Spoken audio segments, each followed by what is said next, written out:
안녕하세요. 저는 경기도에서 거주하고 있는 32살 남자이고 제겐 결혼한 지 3년이 된 아내가 있습니다. 20살 풋풋한 대학교 시절 제게 눈에 띄는 한 여자가 있었습니다.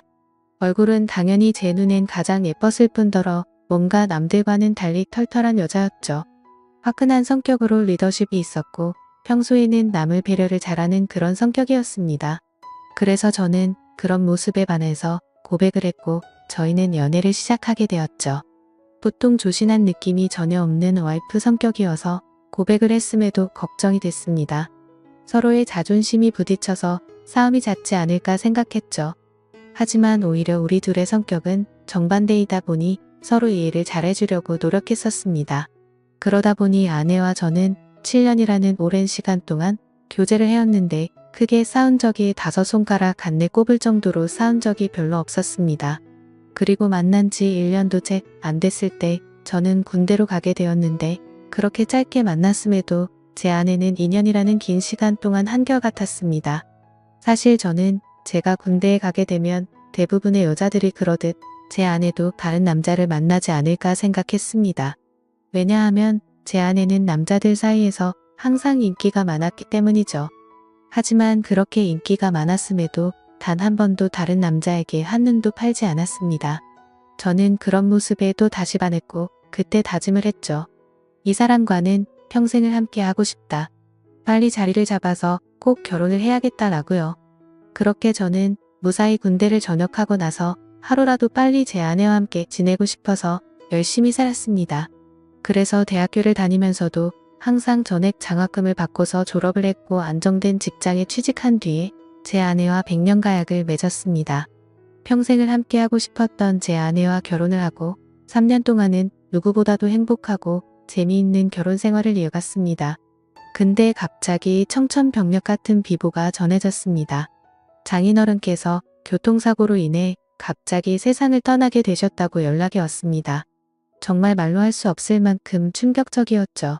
항상 인꼬부부 같았던 장인어른과 장모님은 저에게 존경의 대상이셨습니다. 장인어른은 건망증이 심한 장모님이 세상을 떠날 때까지 평생 책임지실 거란 말씀을 입에 달고 사셨죠. 건강하게 살아야 한다며 등산도 꾸준히 하시고 식단 관리까지 할 정도로 자기 관리가 철저하셨습니다. 그리고 장인어른은 제게도 아들처럼 대해주셨어요. 삶에 대한 얘기도 해주시고 부부간의 생활을 어떻게 해야 하는지 많은 조언을 해주셨죠. 그런데 그런 훌륭하신 분이 뺑소니를 당해서 세상을 떠나다니 정말 너무 많이 슬펐습니다. 그렇게 장인어른을 떠나보낸 저희 부부는 얘기를 나누었습니다. 외동딸인 제 아내는 장모님께서 혼자 계시는 게 걱정된다고 하였고 마음이 추스러질 때까지 저희와 같이 지내는 게 어떻겠냐고 물어봤습니다. 저는 평상시에 저를 아들처럼 잘 챙겨주신 장모님이셨기에 흔쾌히 그러자고 했습니다. 그렇게 장모님과 저희는 함께 지내게 되었습니다. 장모님은 제게 항상 고맙다며 맛있는 음식들을 만들어 주셨습니다.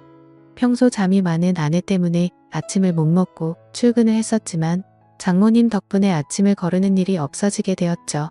장모님은 하루 종일 일을 하려면 아침밥이 가장 중요하다고 강조하셨습니다. 그렇게 현명하시고 사위를 아들처럼 잘 대해주시던 장모님이셨는데 또 다시 저희 부부에게는 참담한 일이 생겼습니다. 평온하게 잘 지내고 있던 저희에게 들려온 충격적인 소식은 장모님의 건망증이 점점 심해지면서부터입니다. 어느 날 제게 파출소에서 연락이 왔습니다. 그 댁의 장모님께서 지금 길을 잃어버리셔서 파출소에 와 계시다고요. 아내에게 전화했는데 받지 않아서 제게 전화를 걸었다고 하더라고요. 저는 깜짝 놀래서 그 길로 회사에서 조퇴를 하고 파출소로 달려갔죠. 자초지종을 들어보니 장모님은 마트에 장을 보러 가셨고 집으로 돌아오려고 하는데 갑자기 길이 생각이 나지 않았다고 하셨습니다. 저는 바로 병원으로 장모님을 모셨고 아내에게 연락해서 병원으로 오라고 했습니다. 병원에 도착한 아내와 저는 검사 결과를 듣게 되었습니다. 의사 선생님은 장모님께서 치매가 발병하셨다고 했고 저희는 정말 또 다시 큰 충격을 받게 되었습니다. 그날 이후로 장모님의 병세는 급속도로 악화가 되더라고요. 평소처럼 거실에 TV를 보고 있는데 장모님께서 저를 사위라고 부르는 게 아니라 대뜸 남편이라고 부르더라고요. 처음에는 치매 증상이 오래 지속된 게 아니셔서 장모님은 말 실수를 했다면서 제게 미안하다고 몇 번을 사과했지만 저는 오히려 그런 장모님의 모습이 슬프고 안쓰럽더라고요. 그래서 저는 장모님께 괜찮다고 걱정하지 말라고 말씀드렸고 앞으로 치매 증상이 더 심해지면 어쩌면 좋을지 아내와 상의를 하곤 했습니다. 그러다 어느 날 아내는 동창회 모임을 가게 되어서 저녁에 장모님과 제가 단둘이 있어야 할 때가 있었습니다. 그렇게 장모님과 사이좋게 소파에 앉아서 TV를 보고 있는데 갑자기 치매 증상이 찾아왔던 장모님은 저에게 또 다시 여보라고 부르더라고요. 그러더니 갑자기 제게 뽀뽀를 하려고 하더라고요. 예전에는 치매 증상이 와서 저한테 여보라고 부르면 제가 돌아가신 장인어른인 척 하면서 맞춰드리기는 했지만 장모님이 저한테 뽀뽀까지 하려고 하니까 도저히 어찌할 바를 모르겠더라고요. 그래서 저는 그런 장모님에게 아무렇지 않은 척 하면서 뽀뽀하는 장모님을 막으려고 최대한 애를 썼지만 힘이 워낙 좋으셔서 피하기가 참 힘들더라고요. 평상시에 아무리 아름다운 외모를 가진 장모님이었다고 해도 존경하는 장모님이고 제 아내의 어머니인데 그런 분이 저보고 여보라고 부르면서 뽀뽀를 하려고 하니 정말 부담스럽고 너무 당황스러웠습니다. 다행히 그때 때마침 제 아내가 집으로 돌아왔고 당황해하고 있는 저를 보면서 뛰어들어오더라고요. 아내도 너무 놀랐는지 장모님을 떼어내며 엄마 정신 차려 징그럽게 무슨 짓이야 라고 말하는데 내심 치매로 힘들어 하시는 장모님을 보고 있으니 마음이 아팠고 속상하더라고요. 평소 저를 아들처럼 생각해 주신 분인데 이제 저를 못 알아보시고 장인어른으로 착각하고 계시니 장인어른이 돌아가시고 얼마나 힘드셨으면 저렇게 하실까 생각하니 너무 마음이 아팠어요. 그 후로 한동안 치매 증상이 나타나지 않다가 아침에 일어났더니 장모님은 이제 원래의 모습이 사라지셨습니다. 정상적인 사고방식은 볼 수가 없었고 치매 증상이 계속 이어졌습니다. 이제는 저에게 우리 사위라고 말하지 않고 항상 우리 서방, 우리 여보라고 말씀하십니다.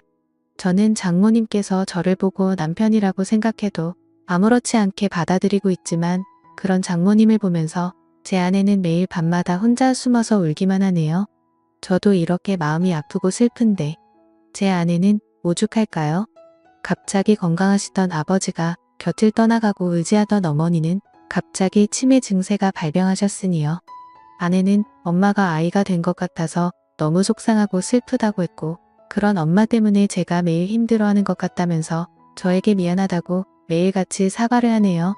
저는 진심으로 괜찮다고 생각해서 아내에게 괜찮다고 말하지만 아내는 장모님을 요양원으로 보내서 모시는 게 어떻겠냐고 하는데 저는 솔직히 요양원으로 보내고 싶지는 않더라고요.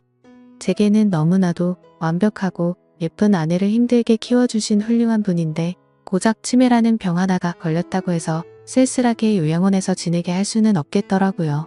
그렇게 저는 단호하게 아내의 제안을 거절했고 제 고집으로 인해 장모님과 함께 살고 있었습니다. 그런데 며칠 전 밤에 제가 일찍 잠들어서 안방에서 혼자 자고 있었는데 아내가 잠시 마트에 간 사이에 장모님께서 제가 자고 있는 안방으로 들어오셨습니다. 뭔가 감촉이 느껴져서 눈을 떠보니 장모님께서 제게 키스를 하고 계시더라고요. 처음에는 방이 어두워서 제 아내인가 싶었습니다. 그런데 대뜸 이런 적이 없었기에 저는 다시 자세히 보니 장모님이더라고요. 그때는 얼마나 놀랐던지 모르겠네요. 저는 깜짝 놀란 나머지 그런 장모님을 밀치면서 저도 모르게 무슨 짓이에요 라며 화를 벌컥 내버렸습니다. 제 화난 모습에 장모님은 결국 아이처럼 눈물을 흘렸습니다. 아내는 마트를 다녀오고 나서 장모님이 우는 모습을 보면서 놀라더군요. 갑자기 무슨 일이냐고 물었고 저는 어떻게 된 일인지 차분히 설명을 해줬습니다. 충격받은 아내는 한동안 실성한 사람처럼 펑펑 눈물을 흘리기 바빴고 그날 밤 제게 진지하게 말했습니다. 이러다간 일이 더 커질 것 같다며 제발 요양원에서 모시자고 애원을 했습니다. 아내는 만약 자신이 혼자 사는 미혼이었다면 장모님을 요양원에 보내지 않고 본인이 치매 걸린 엄마를 케어했을 거라고 하며 지금 결혼한 입장에서 저와 계속 마찰이 일어나다 보니 도저히 지금처럼 다 같이 지내면서 모실 수는 없을 것 같다고 하더라고요. 저는 아내가 어떤 마음으로 그렇게 애원하는지 알았죠. 그래서 저는 도저히 고집을 부릴 수 없어서 아내의 뜻에 따르기로 결정했습니다. 사실 저 또한 고민은 많았습니다. 아내에게조차 말하지 못한 사실이 있었죠. 아내가 없을 때마다 장모님은 저에게 몰래 다가오셔서 한마디씩 하셨습니다. 우리 딸 혼자라 외로울 텐데 아이 한 명 더 가지는 거 어때라고 물으셨고, 제가 방심한 사이에 엉덩이를 만지기도 하고 갑자기 스킨십을 하셔서 놀랄 때가 한두 번이 아니었죠. 아무쪼록 아내와 저는 어쩔 수 없이 장모님을 요양원으로 모시기로 했고, 기왕이면 일반적인 작은 요양원이 아니라 시설도 좋고 여러 가지 좋은 조건을 골고루 가지고 있는 큰 요양원을 알아보고 있었습니다. 장모님이 건망증이 심할 때부터 미리 들어놓은 보험이 몇 개가 있기도 했었고, 아내와 제가 어느 정도 경제적인 능력이 있었기에 좋은 요양원에서 모시는 것 정도는 크게 부담이 되진 않았습니다. 좋은 조건들의 요양원을 선별하는 건 꽤 시간이 들었고, 요양원에 들어가는 절차도 있었기에 저희가 원한다고 바로 들어가진 못했습니다. 그래서 준비를 마칠 때까지 며칠 정도는 장모님과 저희는 같이 지냈습니다. 이 사실을 아무것도 모르고 천진난만하게 지내는 장모님을 보고 있자니 저는 계속해서 마음이 쓰고 안타까웠습니다. 하지만 장모님과 아내를 위해서라도 요양원으로 들어가서 지내시는 게 맞다고 생각을 했습니다. 그렇게 지내다 요양원에 들어가기 하루 전날 또 다시 대형 사고가 터져서 아내가 쓰러질 뻔한 사건이 일어났습니다. 제 아내가 있는데도 불구하고 장모님은 원피스 잠옷을 입고 거실로 나오셨고, 갑자기 저에게 오늘 자신과 함께 자면 안 되겠냐고 요구하는데, 저는 너무 놀래서 당황해서 어쩔 줄 몰라 하고 있었습니다. 아내는 그러지 말라고 하는데 밀쳐버리고 저에게 달려들었습니다. 그러더니 지난번처럼 키스를 하려고 했고, 당황한 저는 또 다시 장모님을 밀치면서 화를 내고야 말았습니다. 이번에는 화를 내도 장모님이 울지도 않고 억지로 키스를 하려고 고집을 부리시는데, 역시나 힘이 좋으셔서 뿌리치기는 게 정말 힘들더군요.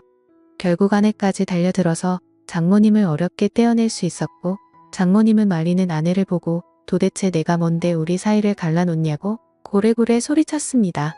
질투가 나서 그러냐며 욕을 해대면서 아내의 뺨까지 때리시더라고요. 순식간에 벌어진 일이고 태어나서 처음 겪어보다 보니 너무 무섭더라고요. 제가 알고 있던 자상하고 고운 장모님이 이렇게까지 변하는 걸 보니 정말 다른 사람인지 알았습니다. 아내도 마찬가지로 엄청 당황해하면서 울면서 가만히 서 있는데, 저는 그런 아내를 데리고 안방으로 피신을 시켰습니다. 그렇게 사고가 크게 한바탕 벌어지고 난 뒤 장모님을 진정시키느라 몸도 마음도 정말 힘들더라고요. 다음날 저는 아침 일찍 일어나서 장모님을 요양원으로 모셨습니다. 그런데 장모님은 눈치를 채셨는지 갑자기 우시면서 자신을 두고 가지 말라고 하는데, 그런 모습을 보고 돌아서는데 정말 마음이 찢어지듯이 아팠습니다. 지금도 일주일에 한두 번은 장모님 보고 싶어서 찾아뵙는데, 아직도 저를 보고 남편이라고 부르며 왜 자신을 두고 갔냐는 식으로 말하더군요. 면회를 가고 집에 가려고 하면 제발 나 좀 데리고 가달라고 울고불고 난리가 납니다. 그런 모습을 보면서 아내도 저도 찾아뵐 때마다 마음이 너무 아프고 찢어지지만, 아내가 저보다 더하면 더했지 덜하진 않을 것 같습니다. 어제도 찾아뵀지만 아내는 도저히 적응이 안 되는지 그런 장모님을 볼 때마다 울기 바쁘네요. 장인어른이 돌아가신 지 마음이 추스러지지도 않았는데, 얼마 지나지도 않아서 장모님이 바로 치매가 걸리셔서 아내 입장에서는 심적으로 정말 많이 지쳐 있을 것 같습니다. 이러한 사정을 잘 알고 계신 제 어머니도 어떻게 이런 일이 벌어질 수 있냐며 연락을 드릴 때마다 제 아내를 자위로 해주라고 항상 말씀하시네요. 참 맞는 말 같습니다. 어떻게 이런 안 좋은 일들이 한순간에 벌어질 수 있을까요? 저도 마음이 이런데. 제 아내는 외동딸이라 같이 슬퍼할 형제 자매도 없어서 안쓰럽습니다. 생전에 장인어른과 장모님은 항상 금술이 좋기로 유명했다고 합니다. 동네에서 모르는 사람들이 하나도 없었고, 부부의 금술이 너무 좋으면 아이가 잘 안 생긴다는 미신에 걸린 듯 장인어른, 장모님은 결혼한 지 거의 6년 만에 정말 어렵게 제 아내를 가졌었다고 합니다. 심지어 지금은 아내가 튼튼하고 건강해서 아무렇지 않아 보이지만, 태어났을 당시에는 건강이 좋지 않아서 엄청 걱정을 많이 했다고 하더라고요. 그렇게 어렵게 건강을 회복시키느라 고생을 하셨고, 애지중지 키운 소중한 딸이었기에 평소에 제 아내와 장모님은 너무나도 사이가 각별했습니다. 그렇게 인생에서 가장 소중한 어머니가 치매에 걸리게 되니 딸의 입장인 아내는 당연히 힘들 수밖에 없다고 생각이 듭니다. 제게 직접적으로 말로 표현하진 않지만 옆에서 지켜보고 있으면 웃음도 사라졌고 넋이 나간 사람처럼 멍하니 있을 때가 많아졌습니다. 저는 사위일 뿐인데도 이 글을 적으면서 장인어른 생각과 장모님의 생각에 눈물이 나네요. 정말 누구보다 정정하셨었고 항상 웃음 넘치고 화목하기만 했던 부부셨는데 이런 현실이 일어났다는 게 믿어지지가 않습니다. 아무쪼록 장모님께서 아무리 난감하고 감당하기 힘든 일로 저를 당황스럽게 하셨지만 저를 아들로 생각해 주시고 잘해 주신 모습들이 제 어머니 같았습니다. 그래서 앞으로도 자주 장모님을 찾아뵐 생각이고 제 친어머니를 모시듯 잘 보살펴 드리려고 합니다. 그리고 제 아내를 예쁘고 멋진 사람으로 키워 주신 은혜에도 정말 감사드리고 있고요. 왜 착하고 고우셨던 우리 장모님에게 이런 일이 찾아오는지 가끔은 가슴이 미어터지네요. 치매는 유전도 심하고 어린 나이에도 올 수 있다고 하니 제 아내에게는 결코 그런 일이 없도록 옆에서 든든히 지켜주려고 합니다. 두뇌 회전에 좋은 일들도 계속해서 많이 할 거고 앞으로 건강한 삶을 살기 위해 노력하려고요. 그리고 제게 좋은 말씀을 많이 남겨주신 장인어른의 마음도 본받아서 제 아내와 장모님을 지켜줄 겁니다. 살면서 많은 사람들에게 벌어지지 않는 일이겠지만 이번 일을 겪으면서 치매 증세로 인해 곁에서 고생 중인 가족분들의 노고를 잘 알게 되었습니다. 세상 모든 사람들이 치매로 인해 이런 아픔을 겪지 않았으면 좋겠네요. 감사합니다.